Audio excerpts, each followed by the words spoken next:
Yeah, good afternoon everybody all over the world. Mo kí gbogbo ẹ̀yin Mùsùlùmí brother, mo kí gbogbo ẹ̀yin Yorùbá ní gbogbo ibikíbi tí ẹ bá wà. Èmi ọmọ yín Ọmọdáramọ́lá Pàyán official náà ni. Ẹ mọ̀ pé mo máa ń sọ nú ọ̀rọ̀ mi. Àkíyèsí ni mo mú wá fún yín. Mo máa ń sọ nú ọ̀rọ̀ mi pé àwọn ẹlẹ́sìn yìí, àwọn náà máa bà àárín àwa Yorùbá jẹ́. Mo dẹ̀ máa ń sọ especially Mùsùlùmí. Mo ń sọ, mo máa ń tẹnu mọ́, mo ń sọ so many times pé ẹlẹ́sìn ẹ̀sìn yín ẹ mọ́ ta ẹnu àbùkù bá ẹ̀sìn ẹlẹ́sìn. Mo ṣe ètò lórí ẹ̀ so many times. Ẹ mọ́ ta ẹnu àbùkù bá ẹ̀sìn ẹlẹ́sìn. Ìwọ tó bá tẹ ẹnu àbùkù bá ẹ̀sìn ẹlẹ́sìn, àwọn náà ta ẹnu àbùkù wọn á ta bá ẹ̀sìn tìyẹ náà. Á wá di wàhálà, á wá di ìjà ẹ̀sìn. Ìyẹn lèmi fi ń tẹnu mọ́. Ṣé ọ̀rọ̀ tí mo wá ń sọ ń sìn ṣé kò wá rí bẹ́ẹ̀ nísìn? Last time mo ṣe show kan, mo sọ àfáà kan tó ń sọ ìtàn Ṣàngó. Kí ló kàn ẹ́ pẹ̀lú Ṣàngó? Sọ ìtàn ànábì ẹ fún wa, sọ ìtàn Allah fún wa, sọ ìtàn prọfẹ̀tì míì tó bá mọ̀ àbí àwọn áńgẹ́lì àbí éńjẹ́lì ẹ̀ ń pè, sọ tán ẹ̀ fún wa. Ká mọ̀ pé inú ìtàn Mùsùlùmí ló ń sọ. Àfáà yìí wá ń sọ ìtàn Ṣàngó. Tí ì bá ṣe mistake ńgbà náà, wọ́n sọ pé Ṣàngó kan àbí kan nínú àwọn òòṣà wa ní ilẹ̀ Yorùbá pé ó bá ìyá ẹ̀ sùn ìkànkan bẹ́ẹ̀. Àwọn Mùsùlùmí ẹgbẹ́ níbẹ̀ wọ́n á rẹ́rìn. Oníṣẹ́ ẹnìyẹn ló jẹ́ kí èèyàn mọ̀ sọ pé èèyàn fẹ́ tẹ̀lé pẹ́ni tó bá ìyá ẹ̀ sùn.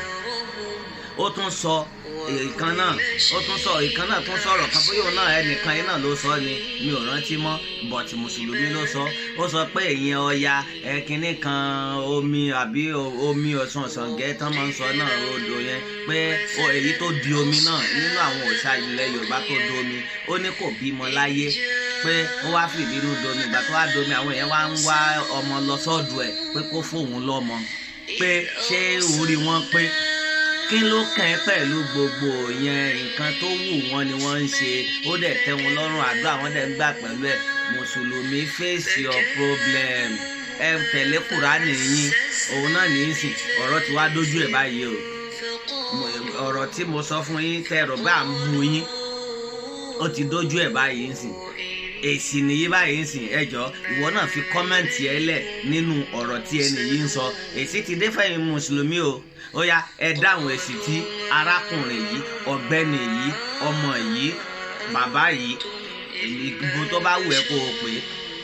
Ẹ bá kọ́mẹ̀ntì ìwọ náà. Ó yá ẹ gbọ́ èsì lẹ́nu ẹ dá èsì ẹ̀ padà. Ẹ gbọ́ ọ̀rọ̀ tó fẹ́ sọ kẹ̀dẹ̀ fún wa ní èsì, nítorí ọ̀rọ̀ tí mò ń sọ òun ló wá dójú ẹ̀ báyìí. Ojú kò tán yín, ẹ fún wa lẹ́sẹ̀ yín àfáà olórí burúkú. Èmi á mọ̀ sọ fún yín ni pé orí gbogbo yín ti dàrú, ẹ ti gba ẹ̀sìn sódì. Ẹ̀ẹ́dẹ̀ mọ̀ túmọ̀ ẹ̀sìn tẹ́ ẹ̀ ń sìn. Olórí burúkú gbogbo yín ọmọ àlè. Ẹ ń láti fèsì sí nǹkan tí arákùnrin yìí ọ̀gbẹ́ni ẹ ń láti fèsì sí.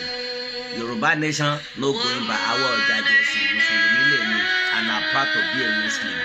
But ẹ̀yin olórí burúkú ẹ̀sìn lẹ̀ ń ṣe ẹ̀sìn. Ẹ bá ń gbọ́ nǹkan tó gbẹ̀rù yìí sọ kẹ̀dẹ̀ fi kọ́mẹ́ǹtì sí. Ẹ ṣe gan báyìí. So, salam alaikum to all my Muslim brother and sister. So today is Muhammad's birthday. So we wish Muhammad happy birthday to Muhammad. Prophet Muhammad, happy birthday. So ẹ jẹ́ ká sọ ráńpẹ́ nípa ayé Muhammad fún yín, nípa ìgbésí ayé Muhammad.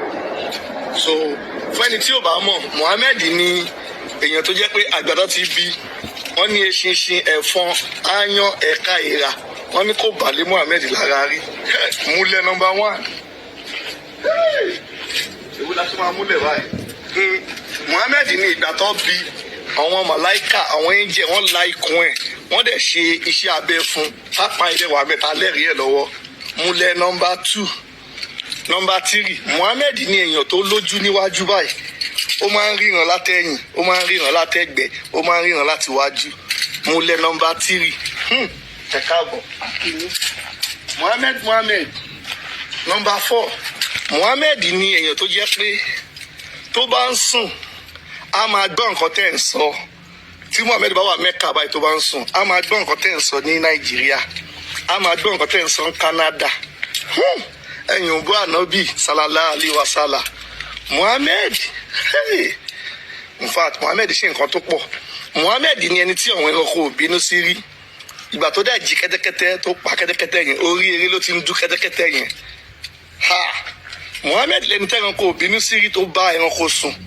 Ṣe rí pé Muhammad ó yẹ ká kí pé happy birthday, ká kí pé ọjọ́ ìbí tó ṣe léni. So ẹ jẹ́ ká tún gbé yín débẹ̀. Ṣé mo bí Muhammad ṣe tó yẹn, bí Muhammad ṣe tó, Muhammad ni èèyàn tó jẹ́ pé ṣe ń bẹ. Muhammad lèèyàn tó jẹ́ pé ẹran ló jẹ, ẹran tí Muhammad jẹ yìí, Muhammad lójú ó máa ń ríran láti wájú látẹ̀yìn, ó máa ń ríran, ó máa ń gbọ́ràn o. Kò wá gbọ́ràn nígbà tí èèyàn kan ń ṣe ẹran tó ń fi sọ́ọ̀lẹ̀ sínú ẹran yẹn, tó bọ ẹran tó wá mú sọ́ọ̀lẹ̀ tó wá fi ṣe oògùn eku, sọ́ọ̀lẹ̀ lásán tó fi sínú ẹran yẹn. Muhammad ò rí, kò gbọ́ ńgbà tẹ́ni yẹn ń sọ ńgbà yẹn. Májèlé yẹn ló wá pa Muhammad, ó wá já gbogbo fún ẹ bútẹ́. Happy birthday Muhammad. Ẹ jẹ́ àtúnṣe dáadáa pé tó tún ṣe.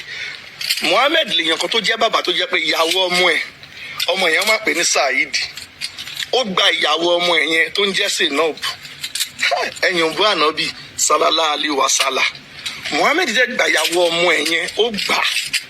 Ṣé pé kò sẹ́ni tó lè sọ̀rọ̀ sí? Ó tún wá fòfin lẹ̀ pé ìwọ tó bá ń wá àwọn bọ̀ ńlé, tó wọn bá ní kó wá kó má wà.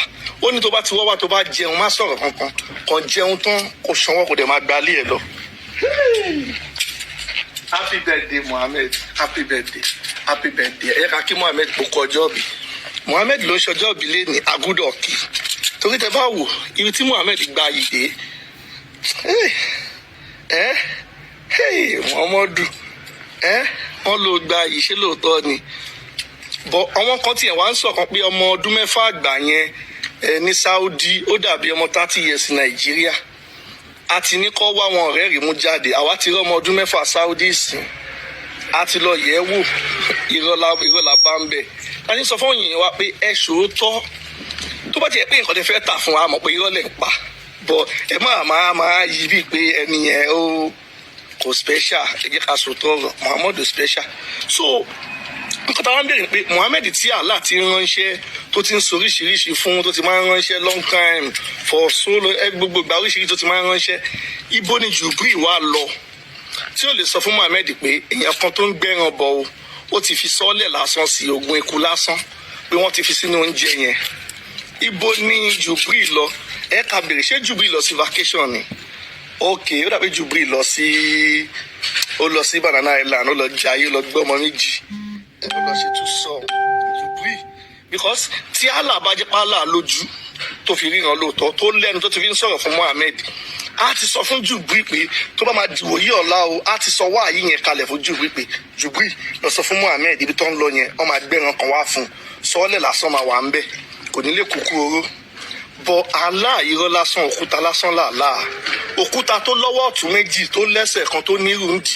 Àwọn ọmọ Saudi ti wá sọ, àwọn tó jẹ́ scholar àwọn náà ti sọ, bọ́ wọ́n ti lẹ̀ wa ló kàn gbé wa mọ́ra ló ń fẹ́ máa yí wa sọ́tún yí wa sósì.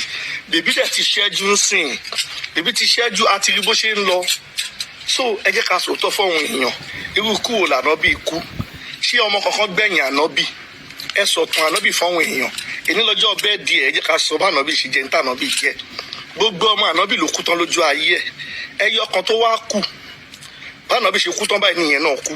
Ọmọ kan tí yẹn wá bí Azan, ẹ bèrè kú tó kú tí ọmọ yẹn náà kú, ikú oró ló kú. Wọ́n pa á débi pé wọ́n sin ara ẹ̀ kan sí Iraq, wọ́n sì kan sí Iran, wọ́n sin káàkiri ni. So irú èèyàn bẹ́ẹ̀ ẹ̀dẹ̀ wa ń gbé